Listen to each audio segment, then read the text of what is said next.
What's up, people? Happy Thursday. Hope all you're having a great day. Let me get right into this episode of General Hospital because I have my thoughts and opinions on a lot of what I've seen today. And trust me, some people are just straight ass foolish. Maxie. I have to talk about Maxie. The bitch is dumb. I'm sorry, but she is. She's dumb. This is your first Valentine's Day with your boyfriend. Y'all first Valentine's as a couple. And you done basically fucked that up. There is literally no romance in the air for them. Like, literally none. Because she wants to continuously do dumb shit. I don't know why they write some of these characters like this. Maxie been through hell the last year. Actually, since what, 2013? With all this baby nonsense. You done been through hell. Now that you finally got your life looking somewhat decent, you getting your daughter back. You got a new boyfriend. Things are going well for you, and you find yet another stupid ass way to fuck everything up. It's like you just blow a torch through your life. For what? Like, it's like she's on this self-destructive path, like, for no reason. When your life is going good, I think she just can't stand to be happy. I don't know what it is. Maybe it's that. You just can't stand to be, have a shred of happiness. You finally have it. A guy who actually gives a damn about you, who's not using you, who genuinely cares for you. A guy who would move heaven and fucking earth for you. And Nathan has gone above and beyond for Maxie plenty of times. And they weren't even a couple when he did it. And yet, you don't appreciate it. You getting your daughter back. The judge is starting to allow you to see your daughter. She's coming to visit you. And you're sticking up for Johnny Zakara, a known criminal. You gonna let him escape and then act all ignorant like she don't even care. Like, you see how smug she was acting with Nathan? Putting her hands out, talking about, oh, slap the cuffs on me. I don't know why Nathan puts up with this woman. Like, she's childish. She's never gonna grow up. You would think being a new parent, it would mature you in a way.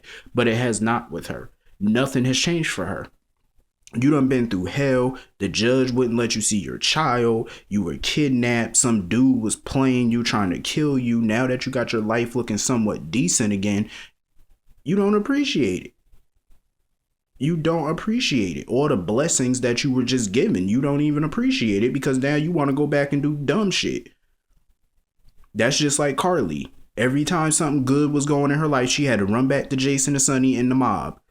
Every time. And Maxie is no different. Johnny's a card talking about, oh, that's my friend.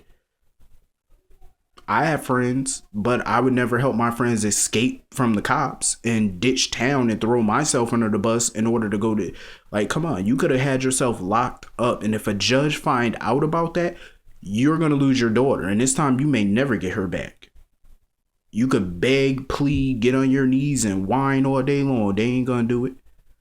Dumbass. She's so stupid. Now you done put Nathan in a position where he has to lie for you yet again, risking his freedom, risking his job. Seriously, because you want to be ignorant and selfish. Maxie needs to grow the fuck up and do it quick. You're a parent now. Lead by example. What the hell? This is what you're gonna teach your daughter when she get older? Like, seriously, Maxie? Come on now. Like, I was just shaking my head throughout her entire scene. It was like, seriously, grow the fuck up. She went on this whole journey last year to reinvent herself. And yet she come back the same fucking way. What was the point of leaving for all those months just to come back and be the same motherfucker you was when you left?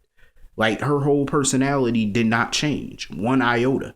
She's still selfish. She talking about, oh, I do think of Georgie. No, you don't. If you thought about Georgie and you thought about the hell you went through just to see her, you wouldn't have helped Johnny. You wouldn't have did it. You would have slammed the door in his fucking face. You knew he committed a crime. You knew it. And you tried to help him leave town? The fuck is wrong with you? Like, she's, God. Like, Mac and Felicia need to get on their fucking parenting duties and rein this little girl in. Like, seriously, Matt needs to do something. Felicia needs to get off her ass and do something. Like, where's this woman's parents? It's like, seriously. It's times like this where I do wish Robin was around, because at least Robin would knock some sense into her. Robin was literally the only one she would listen to anyway, besides probably Georgie. That's what she need, the ghost of Georgie to come back. Anyway, moving on from that fuckery. What else happened? Madam Helena. This heifer, she want full immunity, which I figured she would want, in exchange for information about Jake and Luke. What I want to know is, what was all that information she wrote down on that paper? Because something tell me Helena's not going to be all that straightforward. I don't think she would. She probably just going to get him some generic ass answers, knowing her, because you know she's slick like that. Scott Baldwin, I swear Nicholas played Scott like Lotto. I'm just saying, like, he straight up played Scott. Scott is a punk, yo. Like, you're gonna be scared of Nicholas. What can Nicholas do to you? You're the district attorney. You're a district elect. You were elected district attorney. There's nothing Nicholas can do. There's nothing the mayor can do to you. The mayor has no power over the district attorney. The people voted him in as district attorney. It's the people who can vote his ass out. The mayor has no power over him, and I don't see how he's so scared of Nicholas, like, over his threats. What the hell can Nicholas do to you? Nicholas didn't even know how he was going to get you up on corruption charges. He talking about, oh, I'll think of something. If Scott was smart, you should have called his bluff. But being that he is a Cassadine, I probably wouldn't have called that bluff either. Seeing how Helena is slick, you know, she would trump some shit up in a heartbeat. And, you know, you can't win really against the Cassadine. But Nicholas played the shit out of him, made me almost proud. Finally, Nicholas is getting some scruples. It's about time. Like, you know, he's starting to get I like characters that's not one dimensional. I like a good 2-3 dimensional type character. Like, you know, where there's black, there's white, and there's a gray area. You know what I mean? That's kind of how Luke was. Luke was out for himself. Like, he was like an outlaw, like a lone wolf. That scene with him and Lulu, I liked it. You know, seeing this side of Luke. Not giving a fuck. You know, and you could tell that, like, it was heartbreaking for Lulu to see her father just straight up reject her like that. I don't know if all of you remember, but remember 4 years ago, back in 2011, remember when Lulu and Dante during the summer, they went to that brothel looking for Luke, and the guy told them that he probably was doing some business deals with Helena Cassadine. And remember when she went to Cassadine Island and Helena she warned Lulu that Luke would reject her?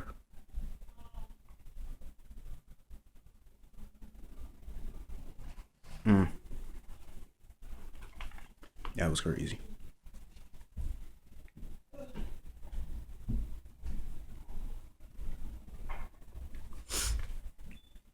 Sorry about that. I was turning my channels. But yeah.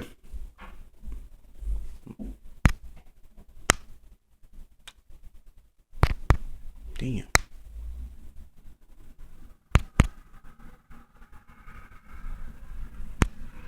Shit.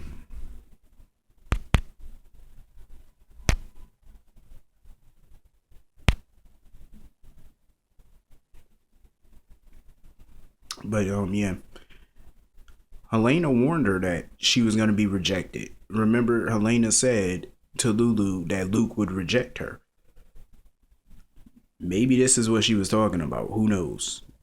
It took years, but, you know, I'm trying to piece together what they said back then and try to glue it in to see if it fits now to the current storyline. Because certain things Helena said back then kind of resonate with what's going on right now with Luke. So that's the crazy part. But I don't know what it is about Luke or whatever. I don't know if he got DID. I don't know if he has some type of nervous mental breakdown. Who knows? Maybe this is the real Luke. I really don't even know where this storyline is going. That's why it's so hard for me to give my opinion about this storyline, because I don't have the answers. I don't know what's going on with Luke. I can't speculate. I just don't know. Not until more information comes out will I start to, you know, figure it out. But I just don't know at this point. And I'm tired of speculating, because this storyline has been going on for a year now. And it's become tedious. It's been tedious for months. and I'm just over it at this point. I'm so sick of speculating. But Jake, he did stick up for Lulu or whatever. And Commissioner Sloan come in here talking about he taking them on a field trip or whatever. I don't know what the fuck that is. I don't know what they doing.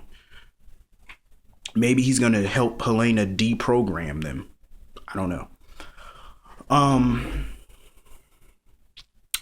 Elizabeth, I'm over that bitch. I'm so over Elizabeth. Like, her attitude towards Rick was so unnecessary today.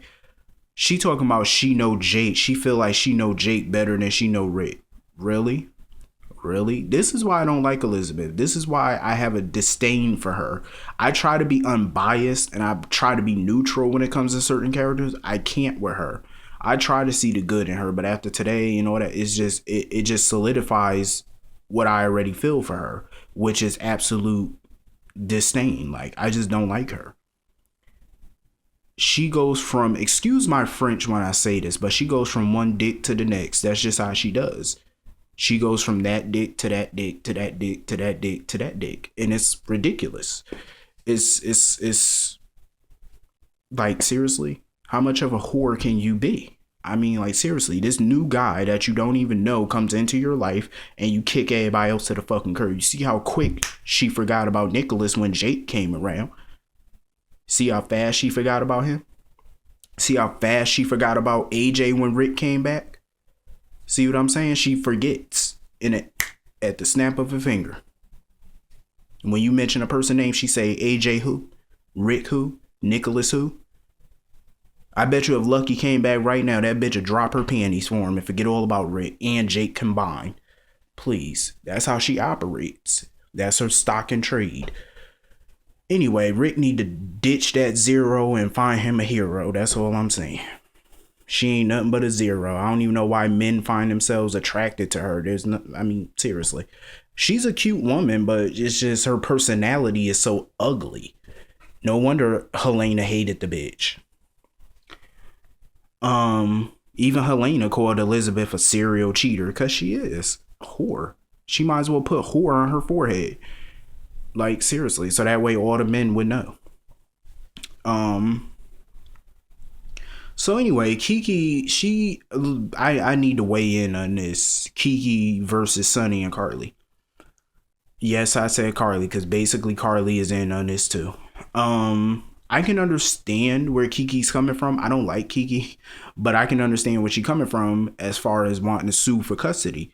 She has a legal claim. She has a right. I mean, I could see it because Sonny doesn't have the best track record with raising kids. He's in a dangerous business, even though it wasn't proven in court that he's a mob boss, but we all know he is in the mob and he makes empty promises. Him and Jason for years deluded themselves into thinking that they could protect their family, but they can't. And it's been proven over and over and over again. How many times has Michael, Jake, and all of them been kidnapped? Jake was kidnapped when he was just a baby. Michael, Morgan, Christina, all kidnapped, all shot at, threatened, all based off of Sonny and Jason's enemies. Like, seriously. He even shot his own son. So I can understand her concern about him having full custody of Avery. I can understand her concern about that.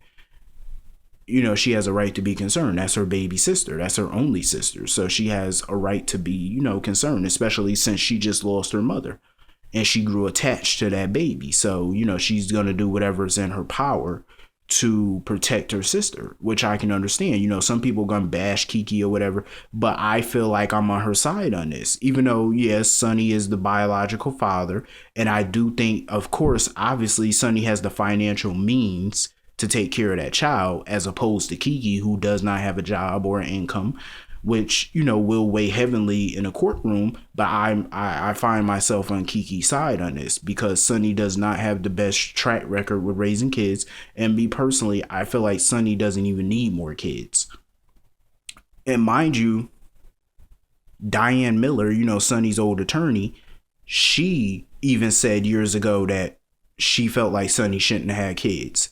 And when Carly tried to take Michael and Morgan away from Sonny, Diane was on Carly's side for that because she felt like kids are not safe around Sonny.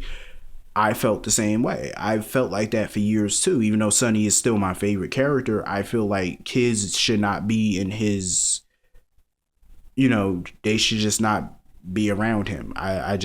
They should not be in his presence because his life is just too goddamn dangerous. It's too volatile for them kids. And, he's selfish. He chooses his mob business over his